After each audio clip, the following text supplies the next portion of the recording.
Store. Are you implementing, working, or championing for inclusion? Partner with us to ensure inclusivity in every communication or project undertaken by you. Get in touch with us. The website is www.sciencemediake.com. The email is info@sciencemediake.com. Telephone 0111 980384, or you can find us on Twitter at Science TV Kenya. Let's make communication beautiful.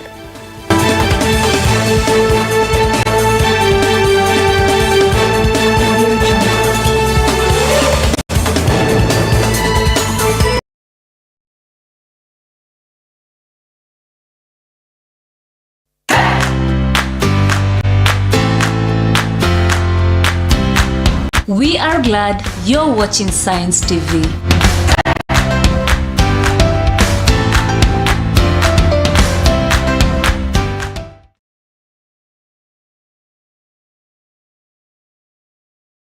Are you a deaf person living in Busia County, Mandera County, or the environs? We have exciting news for you. You can continue to access free sign language interpretation services through the Assistol app. This service is available in several hospitals across the counties.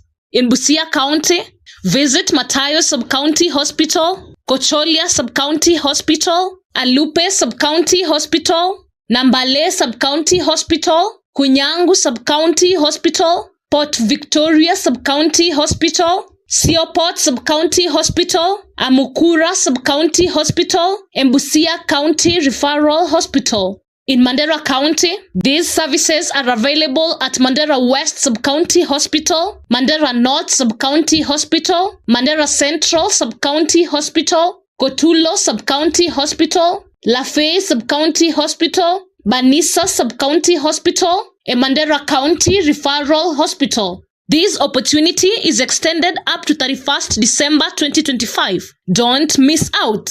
Download the Assistol app today to enjoy seamless communication during your hospital visits. Empower yourself with equal access to healthcare through technology. Visit your nearest participating hospitals today.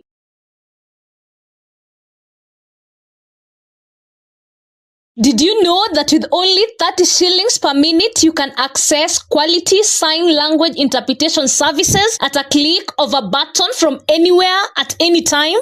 Download the Assistol app and enjoy seamless sign language interpretation services today. Assistol app is available on App Store, Play Store, and M-Pesa app.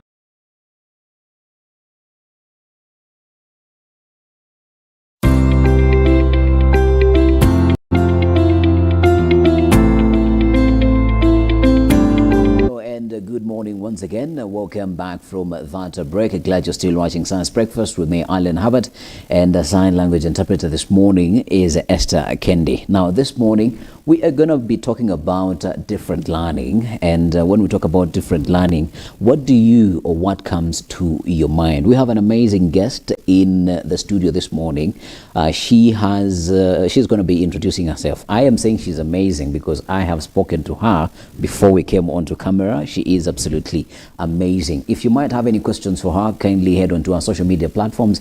That is at Science TV Kenya, and you can find me at The Alan Hubbard and share some of your feedback. The numbers are rolling on your screen, SMS or WhatsApp, and we'll be glad to sample some of your feedback, comments, and even inquiries. So I called you amazing.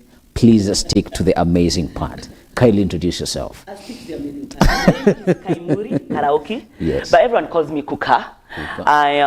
Yes, so I have a background in journalism, but a passion for specific learning disabilities. So that's in the group of dyslexia and dyslexia and dysgraphia. We'll talk about all that stuff later.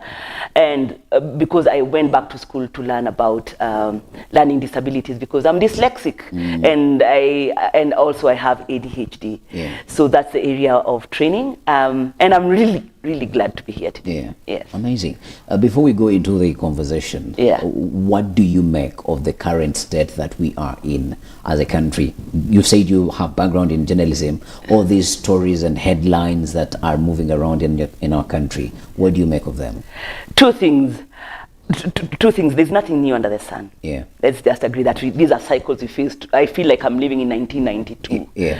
Or pre-1992. And that's the space we are in right now. That Yeah. we have, so that's history repeating itself. And I'm sure the people ahead of us will say, hey, this happened in 1963 or, you know. Yeah. So, but also what happened a lot in those times was who spoke on behalf of the leadership. I think there's a lot, as communication specialists, let's just say, the people around the president, what are we communicating to give a reflection of our country? Really hard from the communications of the president. Thank you. Yeah.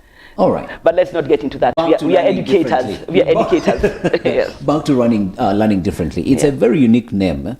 Yes. And can you take us through your personal journey and where this whole journey began at? Oh, fantastic. So I have a twin sister. I like to start there because as a psychologist, twin studies really help explain how human behavior is. Yeah. So like we are bipolar opposites in terms of character and behavior, but very identical in terms of how we look. So basically, when you have a twin, it means you are born with a low birth weight and all those things. Yeah. Could be part of the things that would lead a person to have dyslexia or ADHD, but could be, but not 100%. Yeah. So basically, when we grew up, we were very loud. And you can hear from my voice. Those conversations we already had. Yeah. Our brains don't have filters. We are loud. We are happy. Those kids who just play and you're happy and outgoing. Yeah. I remember her report from once read singing and dancing at the wrong time, and all those things. So we were the kids who kept the schools clean because we were always noisemakers who are scrubbing a pavement somewhere and stuff like that. And so where you come from, dad is also very loud. So we've always thought that, you have freedom of speech, say what you like, project it, protect it. As long as you can argue out what you're thinking, it was allowed in our house because we were allowed to express ourselves. That, and also aided by a little the universities you go to, the primary schools you go to at the beginning, were also allowed to express ourselves. So that, when we were young, we didn't think that there was anything wrong with who we were until you got into boarding school when we were in about class 5. And then you get to those disciplinarian boarding schools. Everybody, it was the fashion those days. Boarding school was like a group of schools or affordable Cambridge curriculum. Because there's affordable Cambridge, then there's that Cambridge, that So basically, that was what our parents knew. Take us to boarding school. So when to boarding schools, things were different. We got into a community where it was very punitive. I mean, you now get, how can you speak against your teacher, or how can you question the teacher? Why are you making noise in class and all those things? Who do you think you are? So that's when you're like, Allah, is that a wrong thing? And so, but that, and it was extremely punitive for me to mention. It was extremely punitive for you to be able to talk back to the teacher or express yourself, or even be a noisemaker or interrupt in class when someone is explaining something. So that's when you get to track back and say, hey, by the way, what's wrong with me? But we survived primary school. Then we got into high school.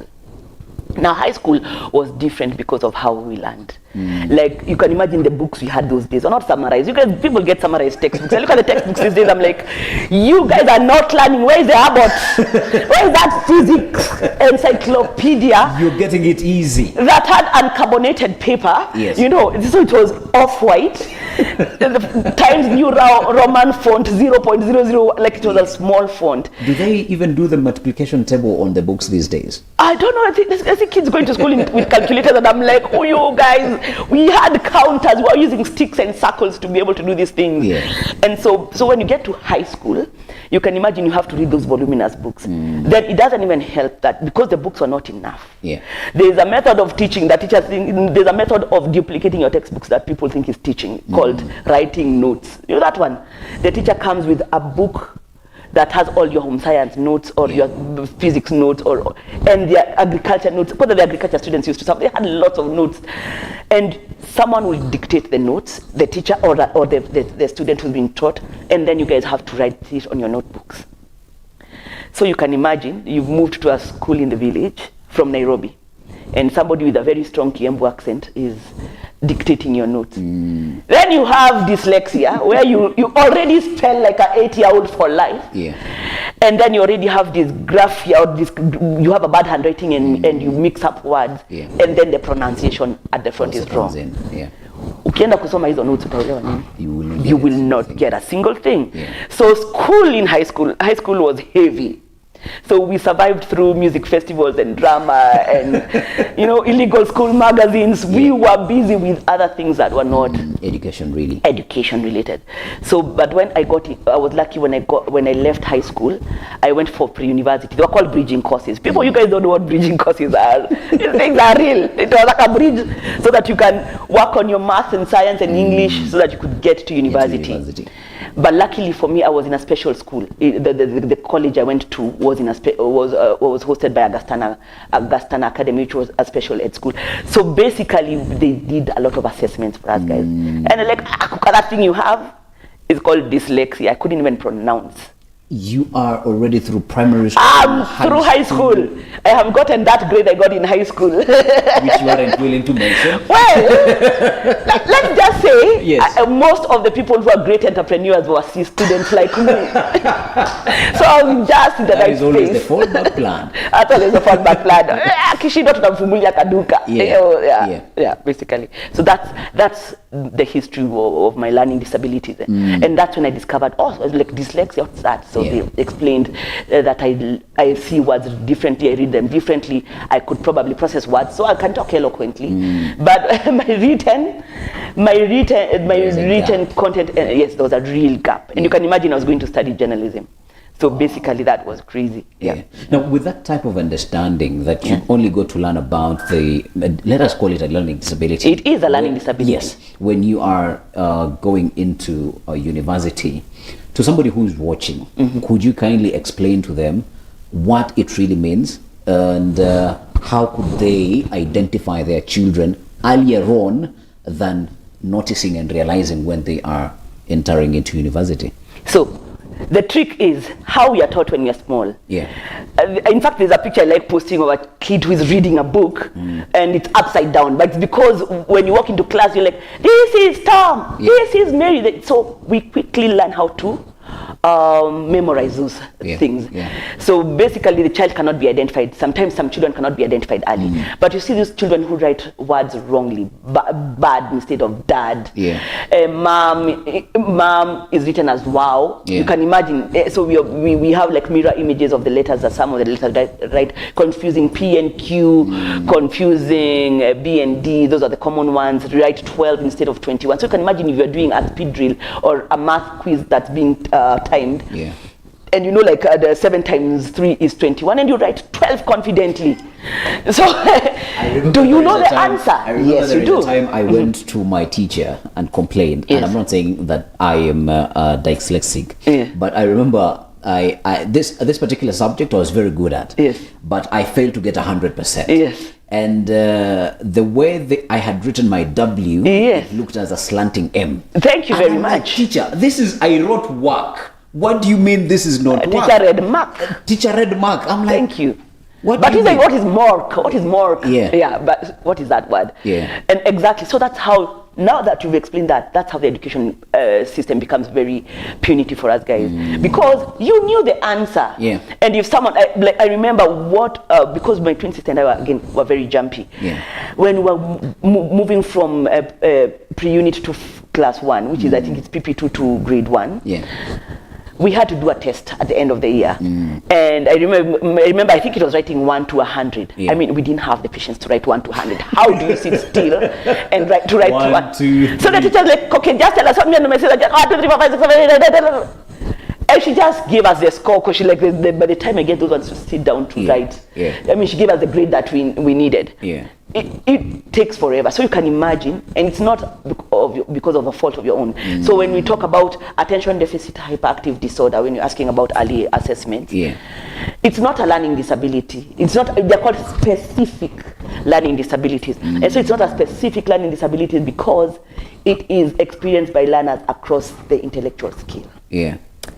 Now, the specific learning disabilities like dyslexia, which is difficulties in reading words wrongly and presenting them wrongly, gaps in reading, slow reading, inconsistent reading. That's what it could be, dyslexia. So the disabilities in reading properly. Again, can be identified as the kids who, again, I said, reading slowly, regressing, inconsistent reading. Like I like using the example, when LinkedIn came, LinkedIn, I used to read it as LinkedIn. You, Pinterest, like why did you miss the I? Because pin, your interest. So, and you can imagine those words really become very confusing until they became a brand name. That's when I could process that word. But before that, I'm like, why is it pin interest? Why is it, you know, and if you space words wrongly, like those people who do art and paint signs, you can confuse us. You can confuse us because you space it wrongly. We want to read the whole thing. So basically, reading translates that writing into writing, and you're writing words wrongly. You're writing them inconsistently. You're mixing capital letters and small letters. You're mixing numbers and numbers written in word and numbers written as a number or even in Roman numerals. You could that confusion because it's you're transferring words into ways that are not graphia. So it's the handwriting problem. What are you fitting within certain space? We don't want the patients to memorize our tables and reason through the what are they called, the formulas to be able to solve problems. But that's not that. Talk about knowing the answer without knowing the formula. Thank you. Well, that's genius. Some of us, it's a real thing. We can't take more than one instruction at a time. So when you bring many things, so we start when you're doing math and you're moving me from step 1 to step 7 so that I could get the answer, you lost me at step 2. So that, and then even understanding the value of numbers. Why is 1 1? How does this become a fraction? Can be like very limiting to some people, and it's called dyscalculia. So it's not just being poor in math, it's just that a lot of people are poor in math because the instructors were not able to break down mathematical problems into ways that you could understand. But that's not that. And then also dyslexia is not being unable to read. Like, we've been working with a lot of children and we've discovered a lot of them are not dyslexic. It's just that English was not introduced, or language, English, Kiswahili, was not introduced to them properly. So they didn't go through the steps of learning that they're supposed to be able to go through to be able to learn the language. But again, how do we teach language? We teach it almost like a science, because why are you giving me part of speech? I'm supposed to know all of them. It's easier to learn a language when you know how to speak it well first. And that's how your grandmother or your mother taught you your mother tongue, if you know it. Absolutely. Do you know your mother tongue? You're not going to put me on the spot like that. You put me on the spot on something else earlier, so, well. Yes, I know my mother. I'm very fluent in Meru. I'm confident, I'm very fluent in Meru. And it was taught to me through just talking. This is a cup, this is a pen, this is a whatever. And some of those ways, so once you master a language, then you go back and now learn why those parts work with each other. It's easier to explain them. Like Duolingo is doing it for us. We're not, no one's telling us this is a man, it's just talking to us. And you just keep mastering new words. And that's the easiest way to learn language, to learn a language.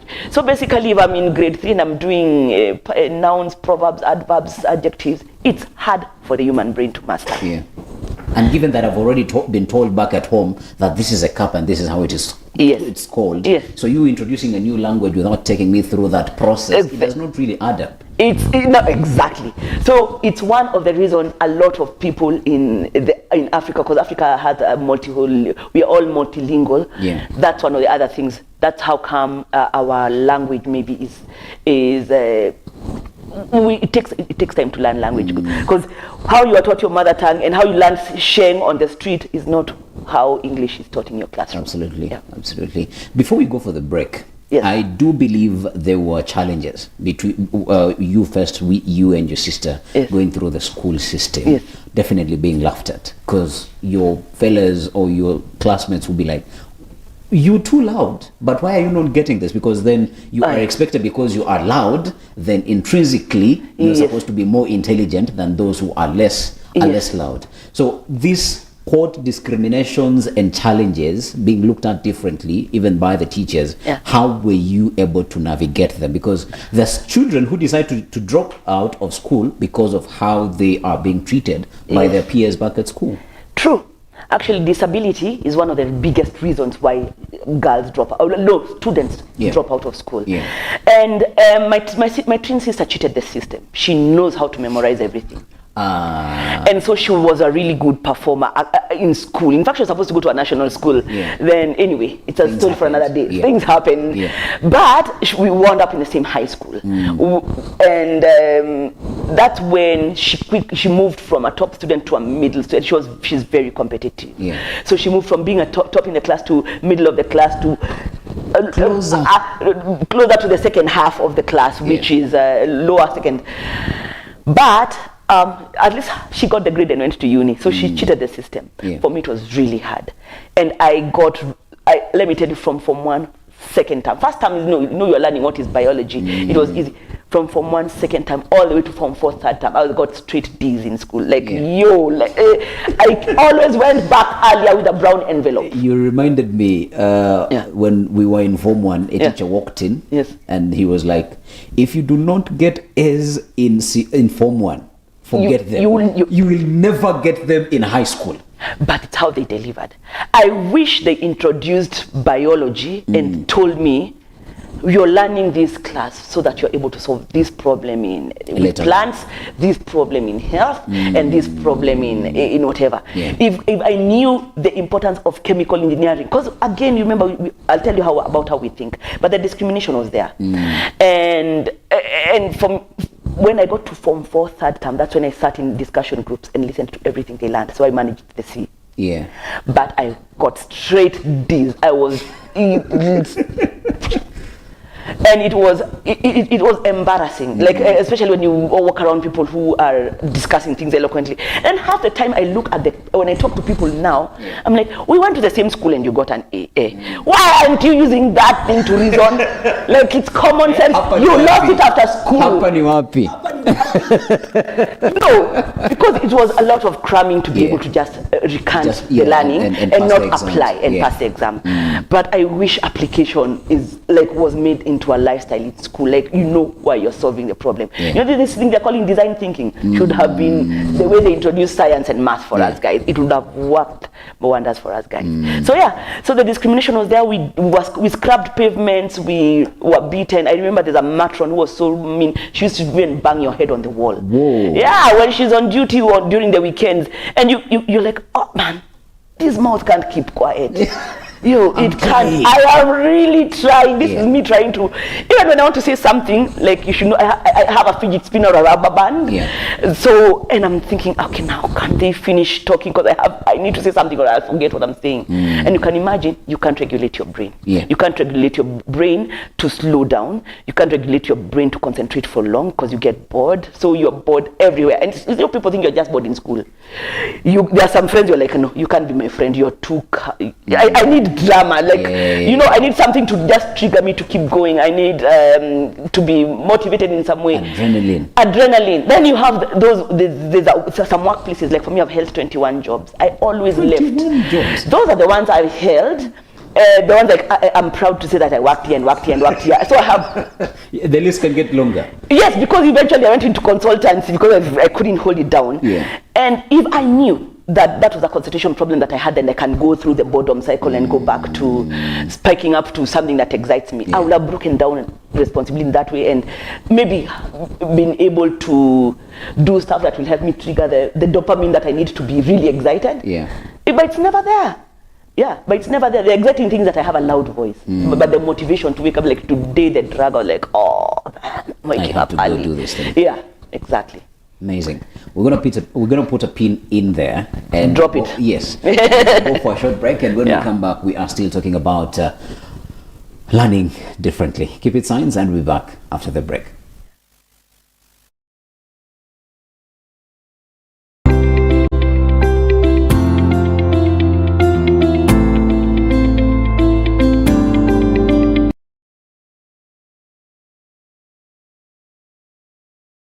Are you a deaf person living in Busia County, Mandera County, or the environs? We have exciting news for you. You can continue to access free sign language interpretation services through the Assistol app. This service is available in several hospitals across the counties.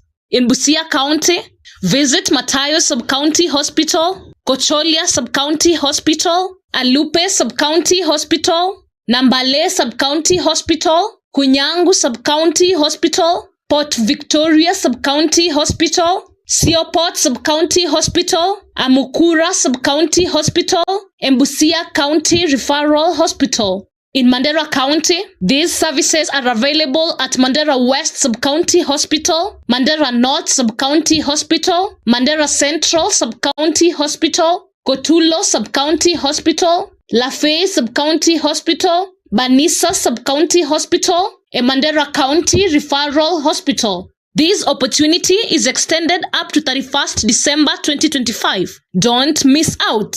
Download the Assistol app today to enjoy seamless communication during your hospital visits. Empower yourself with equal access to healthcare through technology. Visit your nearest participating hospitals today.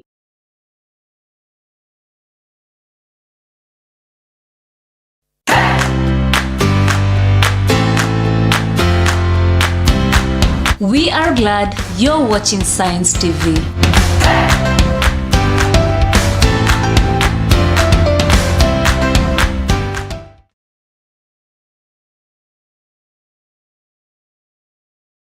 Assistol is now available on the Safaricom M-Pesa app.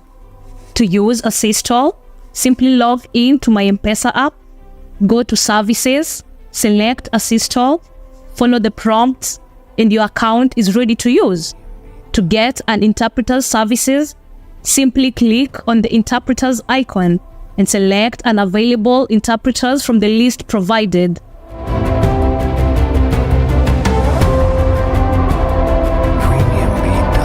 Assistol, sign language interpretation at your fingertips.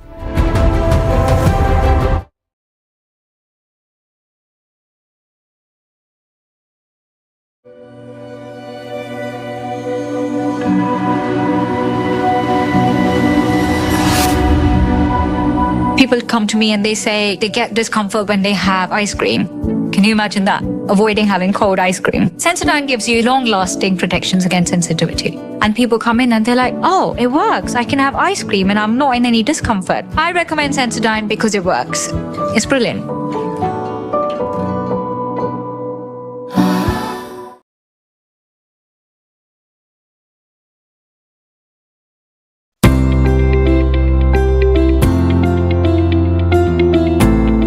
Welcome back from that break. Glad you're still watching Science Breakfast with me, Alan Hubbard, and the sign language interpreter this morning is Esther Kendi, and we are talking about learning differently. And we are in studio with an amazing guest. Her name is I hope I get it right, Kaimuri Kariuki Njeru, and she is the proprietor at Learning Differently Limited.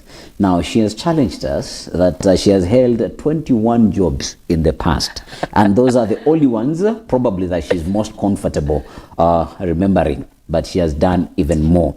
Before we went for the break, you spoke about 3 types of learning disabilities within the spectrum that you work around, but over the break you opined that there are more. Before we go into other questions, could you like to add a little bit about those other learning disabilities? Before that, because I'm full of puns, yes.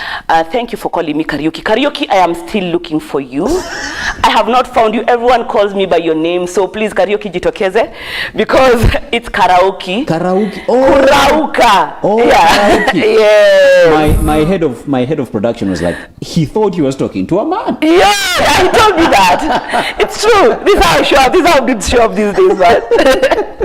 But on to the learning disabilities. Yeah. So they're quite specific again, because for you to have a specific learning disability, and all these are diagnosed under mental health and psychological conditions. So they use a manual called the DSM-5 text review. So under that, there are some conditions. You have to have a high IQ, so above average IQ. So if you have an above average IQ, you don't have a physical disability that hampers you from reading or learning, or it has been corrected, and then again, maybe you're not going through psychological condition that could prevent you from learning, like the trauma, PTSD, depression, and anxiety. So if those are managed and you're still facing difficulties in specific learning disabilities. So the most common one is dyslexia. And again, I said it's reading words wrongly, inconsistently, because how they are decoded, some kids cannot break down phonics. They, na, neni, no, nuba, baby, babu, mama. So, or then they can't combine, or even when they are put together, they don't know how to pronounce them properly. So you can read wrongly. You read inconsistently. You read while regressing and pausing. So you can imagine if you put just one word that's not supposed to be in a sentence, the whole sentence loses meaning. Then the whole paragraph loses meaning. So even if you put cold water in a karai and read the whole night and you're reading the wrong thing, you're not learning. So that's dyslexia. Then there's dysgraphia. It's your handwriting. Not just handwriting, but also even writing words wrongly. So even the M's and the W's do their thing, the B's and D's and P's and Q's. That, and then having a poor handwriting, inconsistent spacing of words, mixing capital letters and small letters, mixing cursive and print, mixing numbers and letters when you're supposed to. So whatever you read is not very palatable. That's called dysgraphia. Then we have dyscalculia, which is the problem in math I mentioned earlier. Not being able to understand math, how math relates, but also even the many instructions that come for you to be able to solve a math problem could be confusing or you're losing interest in it or cannot be understood. Then that's dyscalculia. Then we have auditory processing disorder. It's usually my favorite because there are times you will talk in a language that someone understands and they will look at you and wonder, what are you talking about? And it's because maybe your voice was too sharp, your voice was too low, your diction was not as proper as it was supposed to be, your projection. We don't know what is that in the brain that causes people not to understand a language that they already know. So you can imagine, and I don't, people think it's a joke when you move from a certain school and you go to a school where now the teacher is talking in an accent, and we love our African accents, but that cannot be understood. So I moved from Nairobi to Embu. A lot of people taught me in Kiembu. So when they say measure hango he he ho, and the ham ho, and I'm writing measure the ham ho, and remember you're introducing concepts I don't know. So I am holding on to every word you say. I write it ham ho. When I go to read that thing, I'm like, what's a ham ho? It doesn't make sense. So because that makes sense, we get bored easily. So now you're kusoma inaenda. Then we have visual processing disorder. Do you know those guys you watch movies with and they cannot even understand a movie? They need you to translate it back to them. And you know, we used to laugh when you those two video cafes in the village, the Mabati ones, these are 5 bob. And then the translator was not translating the words, he used to translate the action and say, amemgonga tena. Those are the guys who need this guy. Because you're watching a movie, the main story is, you can see the main story, but someone tell you, they saw a jacket, and everything else didn't make sense. And there's some people who don't understand even cues, like when you're talking badly and your mom does that thing, they don't understand those social cues. Those are visual processing problems, and people are like, it's not there. Just blanketing. Yeah, and remember, it's processing. Yes. So you can imagine it's the processing structure of the brain that is different. So those are the main ones that are known. The others that are not also under the specific learning disability category but affect motor skills as well. And then ADHD. I like to talk about it because about 50 to 70, all these things are in a spectrum. Yeah.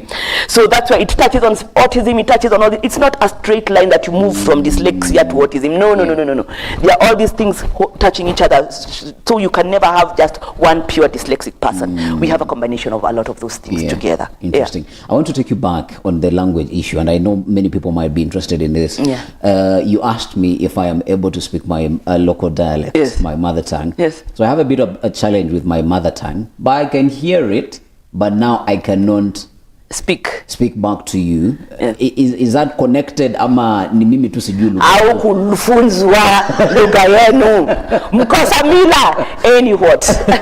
So how kufunzwa? However, now that you mentioned languages, in Africa, I said we find more people being diagnosed with specific learning disabilities because the languages are not introduced to them properly. Or, moving schools and all those. There are many things. And even now, our reality is, are we affording to go to school? What is the affordability there for me to go to a proper school with a teacher that has been trained properly to follow the protocols? We don't know. What does teachers' training look like? Do teachers know that these things, the slightest error or omission will throw some people out of the education process very easily. So we are stamped out by just even the delivery. So basically, so Africa is unique because of our many languages. We love them. It does things to our brains that are really special. But then our language also, because is also our ability to learn language is also limited. But that's where you experts come in. And on that expertise, which are some of the success stories you could share on from your work, moments where you are seeing a major breakthrough for a learner or a family? My nephew graduated. Hi, Manu. Greet everybody. Yes. Hi, Mom. Hi, Dad. Anyway, just kidding. When he started out, because again he was a low birth weight baby. When he started out learning. When you say low birth rate baby, what do you mean? This is the first time I'm hearing you say it. Low birth weight. Yes. Do you know there's a way you're supposed to be born between 2.3 and whatever kilos. Okay. Then you're trending at 0.9 or 1.4 kilos and all that. So those are some things that could affect learning, could affect development, keyword, not always. Yes. So my nephew has graduated. He learned how to. He could confuse the words a little when he was small, but also there's a guy I know who is studying engineering now. I think he's done. Also started out as a dyslexic kid who struggled, so we taught him how to read properly, read loudly. You know all those things. So I just coach them on how to support. So those are some of the things we do one-on-one with students to give them a cheat sheet on how to survive the education system while you're at it, because you'll do exams. Because you're going to do exams and you can't spell words properly and you're going to take a science exam. So like even for my own children, I have a son who has ADHD and dyslexia like me. We have to do something called a spelling list. Every new word that's introduced by the teacher that week is put on a spelling list that he writes twice a day. Because now he has to memorize those words. They are going to come to in the exam. So some of those things help you gradually improve. For me, reading and using assistive technology. And I always say, and I think I put it on our post when you guys tagged me yesterday, my first experience with assistive technology as a dyslexic was spell check on Windows 98. That already says on my ages. Windows 98 spell check, that grammar and spell check, because I have brilliant ideas I want to put down, but everyone is stamping me out because I didn't get the spell well, and I didn't write it properly, my letters are not shaped properly. Who cares? We are all typing now. And now we are using voice to text and text to voice. That helps, because at the end of the day, remember when I spoke about the speed drill, if someone wrote 12 instead of 21, did they know the answer? They did know that they expressed the wrong answer. So they're judged based on how poorly that they express, and that's where the disability is. So you can imagine you're wearing glasses. What if I told you to remove your glasses and look closer? How would you feel? Terrible. Exactly, but that's what we are forcing children with learning disabilities to do. Can you read better? Can you read? I can't read. Yeah. So even we were laughing with my son yesterday, and he gets notes from the teachers. I insist that, so he's being homeschooled again, and I insist that he gets notes from the teachers because, I mean, the teachers type out the notes because we don't want to read these notes on our own. We'll put it on a text to speech app. And tunasomewa notes. So does he get the same content that he will have struggled to read? Yeah.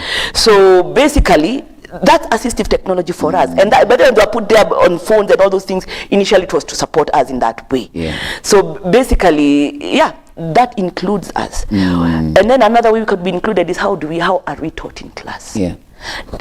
Are you a Christian? Yes, I am. Fantastic. Did you go to Sunday school? Yes, I did go to Sunday school. So how did your teachers teach you in Sunday school? By singing, all merry and dancing. Yes, singing, dancing, acting, coloring, storytelling. Why isn't that applied in our classroom? It's applied in kindergarten. Only in kindergarten. Why? Why isn't it applied in history? We are grown up in fourth. Earlier, you were asking me about our state as a country. There's nothing new under the sun. Everything we are going through has happened before. It's a cycle. What if you walked in and asked the kids in class to help somebody like a minister to sort out a problem that's going on? They could give you a solution. Fantastic, and they have amazing solutions. And then you can say, now this problem was done by Plato in this year.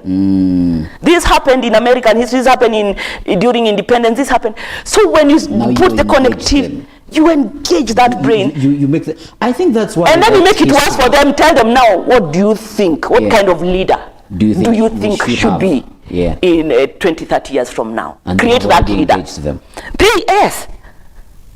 Before we go, we speak deeper about the role of parents and educators. You've talked haphazardly about assistive technology, and we are in the age of assistive technology, left, right, and center. Yes. Which would be your 5 ATs that you would recommend for a parent who has a child that you've properly...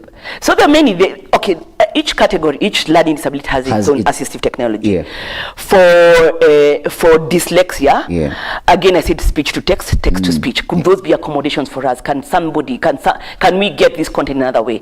But also we learn through video, so we'll hear, we will see, we'll visualize, we'll remember, and you remember 80% more of stuff you've seen. Now when you do it practically, you remember almost everything. So basically, those are simple things. Even a picture, even storytelling. You just ask yourself, how did our forefathers pass on skills? It was through experiential learning, storytelling, or do this with me, and you learn the skill you will never forget. Sit around the fire, let me tell you a story. And when we're teaching values, we are using stories to teach values. So those are some of the things that could be used. But also another assistive technology for dysgraphia would be do you know the way AI is predicting what you're going to say? And that editing thing I'm talking about, that helps with dysgraphia. So I am all of a sudden I've written this perfect document, and that's why university worked for us, because the examination for us guys where I went was 30% main exam. The rest was class presentations and term papers. So that editing, that spell check thing is assistive technology by far for a dysgraphic child, and you're typing your work. So, and then when you go to auditory processing disorder again, how do you train that child to listen to sounds? AI is working very well. The AI sounds, some of them, you will see if you're working with a child with auditory processing. There are some voices they're like, that's one, no. Then you can get one that reads, and they can enjoy the same content without the distraction of that. But also ADHD, there are online planners. Even for dyslexia, they are reading pens that can read for you the content. Let me tell you, to be honest, the first time I ever read a novel end to end, I had to listen to it. Audiobook. Yes, it was an audiobook. Actually, it was Piercing the Darkness. I think it was that Christian fiction, and I could not believe that I listened to something to the end, and I had the whole story, and I can retell the story. So basically, those are some of the things that we use as assistive technology. And then, even from what we are doing right now in terms of assistive technology, we are using AI to do early screening. You see, AI has to be taught. So what do we put in so that we can be able to say, hey, these are the symptoms of dyslexia your child has, this is what we are recommending as a solution. Because again, before we used to work in teachers training, but I can't get to 78,000 schools like this. So we said, let's work it backwards. Do an assessment tool that gives recommendations, and even an IEP. So we're teaching them the model to be able to create individualized education plans for the children based on the data that we've entered for each child. So that now when they go to class, the teacher knows how to assist the child, and the parent knows what to do at home. So that's as far as assistive technology goes. There's also for ADHD the headphones that muzzle sound, that noise cancellation. Yes, noise cancellation is perfect, because we're easily distracted by anything. Like a tap in a trickle maji hapo, and we are already drawing a tap and then putting that hazard thing on it, and you think I'm reading, because I'm thinking tap. So that noise cancellation, the stuff we use even to try and just calm down the child, because sometimes, like with ADHD comes with anxiety or depression. So when you're anxious and so what are we doing? The stress balls. What are we doing with a fidget spinner or a rubber band or all those things? So there's a lot of things. How am I scheduling? If I'm in the workplace or in class, don't give me this whole assignment. Do I have a tool that can break it down into small tasks that have deadlines? Because we are very afraid of deadlines. Deadlines scare us. So basically, there are many things, but it's a whole range of things. As you're speaking, I'm realizing that we did not get to touch base on what Learning Differently Limited does. You see, I worked in PR. Did you see me? Did you see me just pushing my agenda right there? I was like, I have to tell them what I do. This is where we are. So yes. Learning Differently does a number of things. We have an approach called AAI. So we create awareness about specific learning disabilities and ADHD, and we are also working with a lot of tools to support learners with autism because of what we found. So awareness for us guys, initially we were going to school training, we want to train everybody, but now we have an online course. You can come in and learn about, so that once you get the understanding, you know how to apply in the classroom. So that's where, as far as our awareness goes. If I get any opportunity to talk about specific learning disabilities, we want to do events to be able to make noise about it. So of course that's where our awareness goes. Then the second one is assessment. Assessment meaning, when can children be screened? Do you know? If I worked in the industry and I understood that I had ADHD when I was 40, we failed as a system and as an industry. So do we know the effects of this? Do people even know that they have, because they're invisible? What sort of symptom of dyslexia can you see right now? Absolutely. That's why I didn't bring my notebook. I didn't want you to see how badly I write. But you can imagine, you can't see the symptoms of dyslexia because they are not. So a lot of children don't know that they go through this. So our campaign, initially we used to just refer people to psychologists, but we said, hey, we are in tech. So how about we start creating a tool that can be made affordable and accessible? Is it perfect? No. Is it a better tool than not having anything? Absolutely. So that's what we've created with AI. She's called Dora. So Dora is a psychologist who chats you through your history taking and chats you through a lot of questions, and then in the back end they are able to deduce. Remember that book DSM-4, DSM-5 text review. A lot of, so she skillfully talks you through those symptoms and she can deduce. Trained on that. That is exactly. That. Yes, the guardrails you put is exactly so that she can do that, and also recommend. So we've also fed a lot of recommendations on what needs to be done, because what we saw in the industry is a lot of parents come, they've been given this big word and they don't know where to take their kids. I'm like, dyslexia just means we are so much fun. Now come, let me rope you. Let me show you how we do this thing. So the recommendations are in there, and also even the steps to take to be able to deal with every symptom that's diagnosed. And I'm saying this carefully because I know psychologists will come with placards saying, we use this manual from this, they are tested on 200,000 people. We are going to get to 200,000. We need to start for Africa, because assessments could be upwards of $25,000 to $1,000 here. 4 people do it. So even if we're making recommendations, will they finish assisting the children? And it's 1 in every 5 that's affected. And then now we scale into Africa, it's a whole lot. So basically that's what we said. We hope Dora can assist in early screening, and we screen at end of PP2. We hope to screen in middle school. Because remember that's when they... So it's at intervals, not all at once. Yes. because even when you follow education psychology, learning changes at different stages. There are about 5. 3 are at least when you're getting to middle school, we can be able to the method of learning changes and the workload changes, and then while you're joining high school, so that when you're hit with the abbot, how do you survive, or how do you support this child, how do you deliver that differently. Then the last one is interventions again, and then the interventions, we are embedding them into the app, into the process of DORA, so that we recommend what you can do to assist a child, and also hata tumewekea timetable. That's what we are calling the IEP. What are the things you do every week depending on the curriculum you're in? So we are feeding DORA to do it in for American system, British Cambridge curriculum, and also our local curriculums. So that now when you say books, it's not giving you a random book. You know, you Google and it gives you a book, you're like, hey, no, I just want some analysis. So it will give you recommendations on books to read even within our context. So that's what we do. In terms of interventions, I see clients one-on-one to work on that process. There are children who are asked to work with shadow teachers, and the shadow teachers don't know how to recommend. They just go and recant the same thing the teacher is teaching. But I'm like, no, your work is to deliver that lesson using this video, this game, this thing. So how are you able to support that child?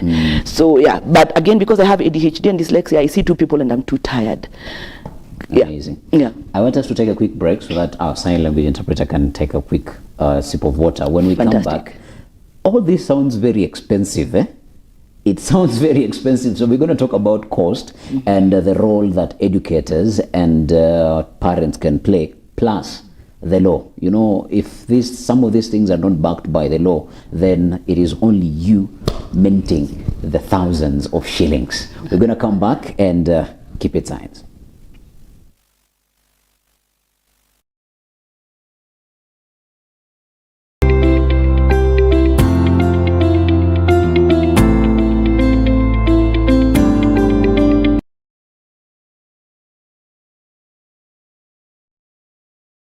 Are you a deaf person living in Busia County, Mandera County, or the environs? We have exciting news for you. You can continue to access free sign language interpretation services through the Assistol app. This service is available in several hospitals across the counties. In Busia County, visit Matayo Sub-County Hospital, Kocholia Sub-County Hospital, Alupe Sub-County Hospital, Nambale Sub-County Hospital, Kunyangu Sub-County Hospital, Port Victoria Sub-County Hospital, Sioport Sub-County Hospital, Amukura Sub-County Hospital, and Busia County Referral Hospital. In Mandera County, these services are available at Mandera West Sub-County Hospital, Mandera North Sub-County Hospital, Mandera Central Sub-County Hospital, Kotulo Sub-County Hospital, Lafay Sub-County Hospital, Banisa Sub-County Hospital, and Mandera County Referral Hospital. This opportunity is extended up to 31st December 2025. Don't miss out. Download the Assistol app today to enjoy seamless communication during your hospital visits. Empower yourself with equal access to healthcare through technology. Visit your nearest participating hospitals today.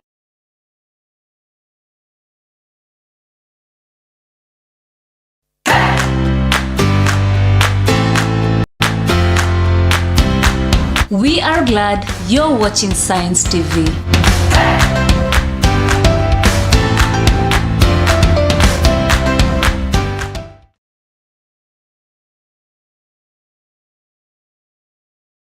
Assistol is now available on the Safaricom M-Pesa app.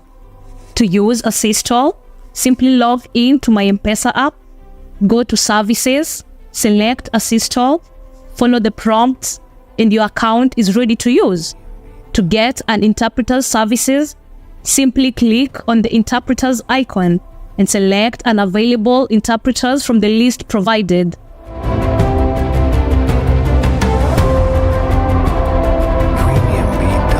Assistol, sign language interpretation at your fingertips.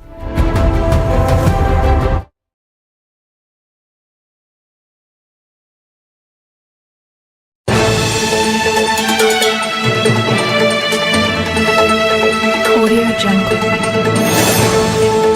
In 2011, Science Media Kenya Limited was formed, and in 2015, we officially applied to the Communications Authority of Kenya to run a television station broadcasting in sign language.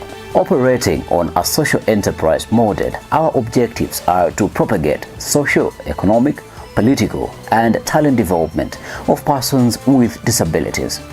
Uniquely, Science TV has enabled many persons with disabilities to harness their talents by supporting their creativity and by extension reducing discrimination, social stigma, and boosting their self-esteem. 60% of our employees are persons with disabilities. With this talent pool, we have emerged as winners in several international and national awards.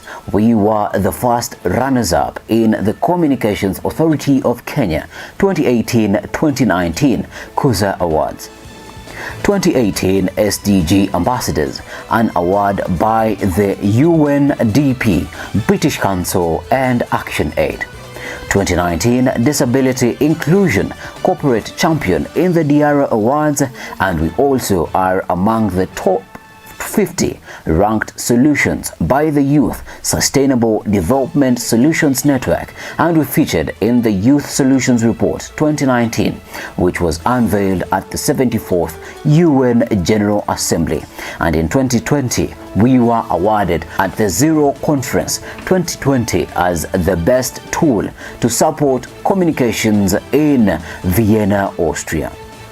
In 2020, the world was hit by the pandemic and many people were affected, among them persons with hearing impairment, as the usage of face masks and isolation measures made communication an impossibility. With experience in the field, we launched AssistAll, a sign language interpretation mobile application to provide communication between the hearing impaired and different service providers.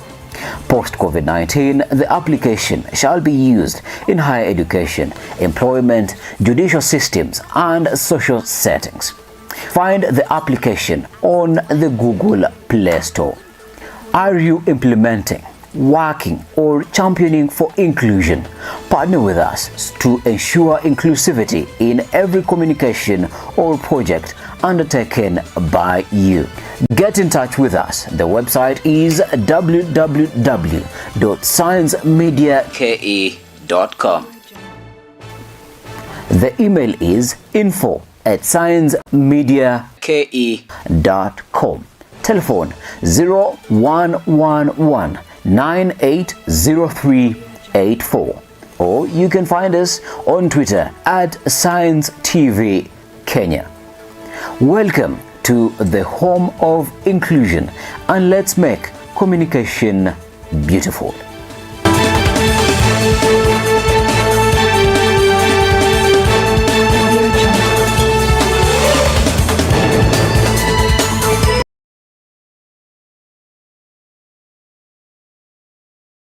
Are you a deaf person living in Busia County, Mandera County, or the environs? We have exciting news for you. You can continue to access free sign language interpretation services through the AssistAll app. This service is available in several hospitals across the counties. In Busia County, visit Matayo Sub-County Hospital, Kocholia Sub-County Hospital, Alupe Sub-County Hospital, Nambale Sub-County Hospital, Kunyangu Sub-County Hospital, Port Victoria Sub-County Hospital, Sioport Sub-County Hospital, Amukura Sub-County Hospital, and Busia County Referral Hospital. In Mandera County, these services are available at Mandera West Sub-County Hospital, Mandera North Sub-County Hospital, Mandera Central Sub-County Hospital, Kotulo Sub-County Hospital, Lafay Sub-County Hospital, Banisa Sub-County Hospital, and Mandera County Referral Hospital. This opportunity is extended up to 31st December 2025. Don't miss out.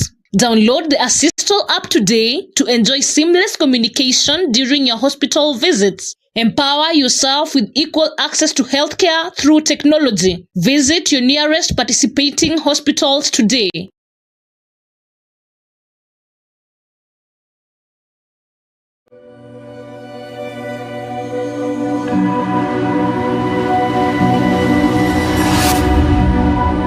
People come to me and they say they get discomfort when they have ice cream. Can you imagine that? Avoiding having cold ice cream. Sensodyne gives you long-lasting protections against sensitivity. And people come in and they're like, oh, it works. I can have ice cream and I'm not in any discomfort. I recommend Sensodyne because it works. It's brilliant.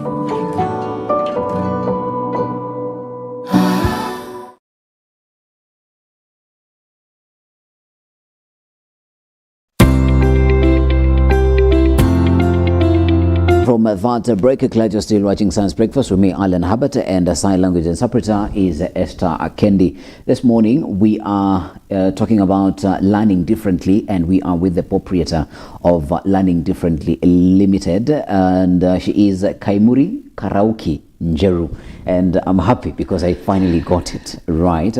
So before we went for the break, we were going to talk about affordability, but affordability, I want us to put it a little bit at the end of the conversation and ask you this question: what is the role, or what role should parents and educators play in the schools to create more inclusive environments for children to be able to learn more inclusively? I know you've touched a little bit about them, but what really should be their responsibility? So first, even before we start putting the burden on the teachers and their parents, do they know? Do they know that these conditions exist? Do they? So I was saying, when you're working in assistive technology, the unique thing about assistive technology, and that's why people should partner in this space, is because we have to create awareness first. Make sure that the parents, teachers, and caregivers know that these conditions exist. Because there's no mark written dyslexia. There's nowhere. There's nothing written ADHD. It will be seen through my behavior and my delivery and stuff like, okay, then this could be different. So the first place is the awareness space, and there's a lot of work that needs to be done in that area, and it should be in collaboration, of course, with government and schools and teachers. The willingness of even school entrepreneurs, because there are many gatekeepers in this education space. So basically, the awareness needs to be there. Once they are aware, so then what else? Do they know what to do about it? Who do they talk to? The reason we started what we're doing again is because every time a child was diagnosed, they're told, okay, fine, you are dyslexic, or you're autistic, or you have ADHD. Ukishaambiwa alafu hakuna dawa unapatiwa. No, there's no. So what do you do next? So because I know even for ADHD there's medication, but there are a lot of people. There's also a lot of what is it called, behavioral things that could be done to help you cope with with that different brain structure. So basically, and then after that, how you support it moving forward. So why we started this is because parents will just panic, and some parents walk into my clinic and they're seated there and they're crying and thinking, your child was called dyslexic. Yeah, that's awesome. Now let me show you some other dyslexic people we know. And this is what and this is 40%. Maybe I didn't mention, of self-made billionaires. So we are talking about the Apple guy. I'll forget words. I forget. I have ADHD. So Steve Jobs. Is it Tim Cook or Steve Jobs? No, Steve Jobs was dyslexic. The founder of IKEA was dyslexic. Founder of Fubu. We have CNN. We have, of course, Virgin Atlantic, and we look at those guys and the things that they sorted out in a global. It's because of their different brain. It wasn't that brain straight line that does your brain does like a catwalk on a thin straight line. No, as guys had to be diverse. So basically, in terms of, so we teach you how to support your child. And so the teachers need to know how to support that learner. No, first they need to know how to screen that learner quickly in class. If I see these symptoms quickly, I can talk to a parent. And then me and the parent can work on this structure. Of course, we don't have time, but at least if I tell the parent to support, they can help their child on one-on-one basis, even if it's not happening within the classrooms, because some of these classrooms are really packed. But how do we get to that last teacher? Some colleges are incorporating learning disabilities in their training. I have worked with some of those people who've graduated in the special education space. College students will always be college students. We'll go there for the grades and forget what the hell you are talking about. So we have to again to retrain at that level. So basically, it's just a vicious cycle. But again, that's why we opted to, okay, from our 15 years experience individually as as people working in the space, what have we learned? So we said, okay, test. recommend and give even guidelines, tools on how to help in the classroom. Yeah. So the role of the parent, of course, is to support the learner, to understand, to encourage, because we were beaten at home and in school. Everywhere. Yeah, but because of not finishing homework, and you can imagine all those things that would really affect the self-esteem of a child. So basically the parent is just support and walk the journey with it. Yes. Policy. For this amazing work that you're doing to stay in perpetuity, there must be a backing of law. Are there any laws that, of course we have education, even when we saw the recent budget that was read, even though there are some cuts, still education was winner in the budget estimates that were read by the finance CS. And how much of it goes to education, disability in education? Now that is a question that probably you would help us to. I don't know the exact numbers, but the numbers definitely would be minimal. Because when I looked at the other one, it was like almost 0.101% of the education budget in the last that went to disability in education. And so yes, so and even when they describe, they put disability all of in one basket. And so the interventions are like, oh, we have 38 special education schools, but whatever we are dealing with is in your regular classroom. We do not need to go to a special. It is in your mainstream school. So how do you then support? So the budgets in education, well, we hope we can lobby. We hope that eventually it will go higher for educating teachers in the training teachers to colleges, but even teachers in practice, because they're not retiring tomorrow. Some of the teachers we have just got jobs, so they need to know how to teach properly within our classroom settings now. Now, when you talk about the law, there's a new law, and I've forgotten the Persons with Disabilities Act. Persons with Disabilities Act. It's given, there's a word, I said, yes, there's a lot of things that need to be put in it, but law also can also be broad so that you can pick in. And they said there's the need for us accommodations. That word accommodations is enough. The reason I think it's enough for some of us with a special who work in the special education place is because what are the accommodations we need for learners with learning disabilities? You know, people think it's just extra time. No, we also need sensory centers in the corner of our school. We need content to be delivered to us in ways that we learn. So it means a lot of technology, but also even upskilling of teachers and diversification of delivery of learning. So basically, when you say accommodation, I saw that word and I was like, I do not need to read anything else in this bill. We are in. We are in. So, but also accommodations means I need to know that I have a disability early. Because if I don't know how, I might not be accommodated. So also will be a nice place to start pushing for early screening of learners with early and consistent and periodic screening, because you know things could happen. You could go through trauma, mandamano. There's a lot of trauma. You do not know what it's doing to our brains, all of us right now, because we are all under. So it could affect learning. So should I, because I went through trauma, should I not be accommodated because it's not regular dyslexia? If I know it was triggered by trauma, I need to be accommodated. So that word accommodations is brilliant. We can do a lot of the things that need to be done, and will help us now build policies. So the hard work here is who is the ecosystem. Let's get the ecosystem and push for early policies. We have it's backed by law. Now let's put policies in place to make sure that these things are done. Say this is how we're going to go about this.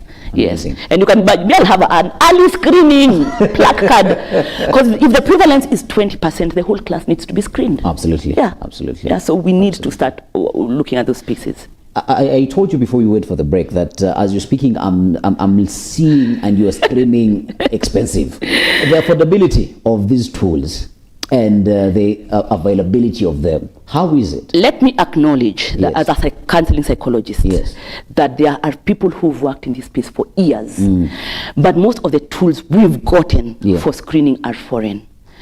Are they relevant to our questions? Are they relevant to our context? And remember that by relevance I mean, so if you want to do an intelligence test, for instance, and you show me the picture of the Taj Mahal, because I know there's a tool that has a picture of the Taj Mahal. In fact, it was used in our class. A tool, when I was doing my master's, it was used in our class, and they showed us the Taj Mahal, and all of us were thinking, hey, what is this place? Koja Mosque, nini. Let it land. Let it land. Let it sink. Let it sink in. Look at it, because it was an anchor kabisa. So now, So people who've not experienced these different places and they're using these pictures of the White House and stuff to test whether they're intelligent, it stops being relevant to them. So we'll generally say that the children in Africa are not intelligent. Secondly, so of course there's a need to have relevant questions asked, or what the English word has disappeared. When it comes back, I'll probably pop it out. But the second thing that needs to happen is it affordable, and then can we reach widely? So people are afraid of AI. There are two things. Remember me and my what is it, autocorrect and all those things. That was assistive technology, and still is assistive technology for me. So assessments, again, I mentioned, can come between $25,000 to $1,000. Not affordable. You're afraid of mentioning this. Not affordable. $1,000 right now in Kenya, it's around 120 something. Yes, thank you very much. 120,000 for assessment. So what we've done with technology, for the price, so we are going to build a system. So the prices could easily come down to between 500 bob to 2,000 bob. Not more than that. So that's how affordable. And again, that price is informed, and we are testing our tool right now. And I said, so we are making it free for the first 200 users, starting the day before yesterday. So you can check us out on our socials and see us talking about it, so that you can. So we are testing the tool now, so that we see whether we are using relevant questions in the process, but also informing the history taking and embedding the history taking onto the whole thing for individualized learning. So, and again, it was informed by people who also the amount of money people are willing to pay. The willing to pay is based on even how the economy is. Who is a poor person? Can they afford? Can someone go and do a job? Let me tell you, like the nannies we use. Unaonanga mtu anasema, ai acha hii kazi pesa leo nitumie kwa mwalimu, nimeitishwa kitabu. It needs to be that affordable. Nitumie kwa mwalimu, nimeitishwa kitabu. Nitumie kwa mwalimu, anapimwa kuangaliwa kama yuko sawa. Anaweza soma. Si ndio? So you see, we want it to be that affordable, but also not be mean with also the quality of the product that we give to support the child. So that's how cheap we will be, because our target is not just Kenya. What does Africa look like? So even when we are launching the product here, we are also testing in Nigeria, we are testing in Ghana, we are testing in South Africa.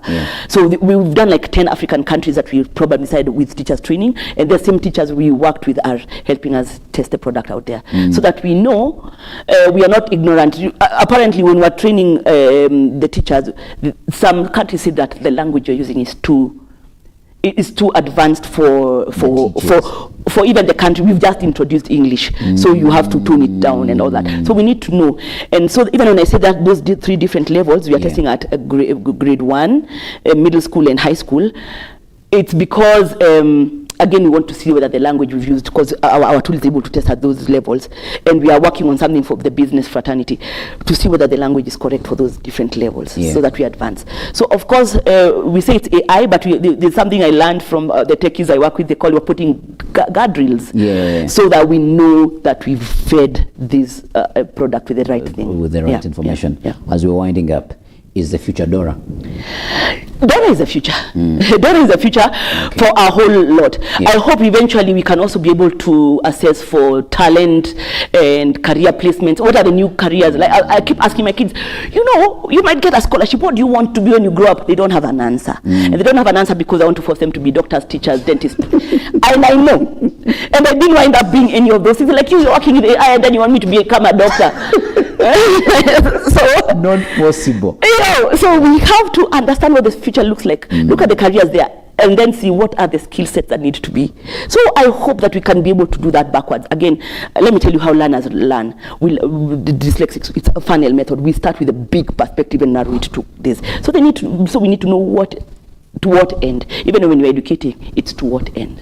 So yes. So Dora is the future. Dora is the future. Your closing remarks. My closing remarks. Thank you very much, first of all, for this amazing interview. I really, really enjoyed my time here.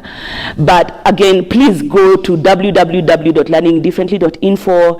Find us on our socials. On LinkedIn, it's Learning Differently. and take the tools so that we make sure that we refine it for Africa. And we hope that we'll make Dora the future to be able to include learners with specific learning disabilities, ADHD, and autism. God bless. Just thought of a content idea. Yeah. Learning with Dora. And then we have those 2 videos.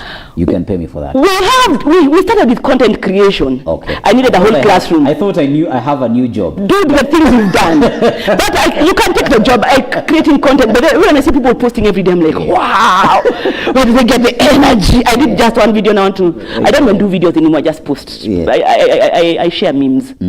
Is that fair? It's not fair enough for our founder and better. Well, that has been an amazing conversation. I definitely expect you to have picked a thing or two about today's conversation. It has been Madam Kaimuri Karauki, Njeru, from Learning Differently Unlimited. Of course, you can rewatch this conversation on our social media platforms, and I definitely know she's going to repost it on our socials. Yes. So do not feel too bad if you're just joining us. Being your host, Alan Hubbard, sign language interpreter Esther Kendi. Let us see you tomorrow on Thursday. Good morning.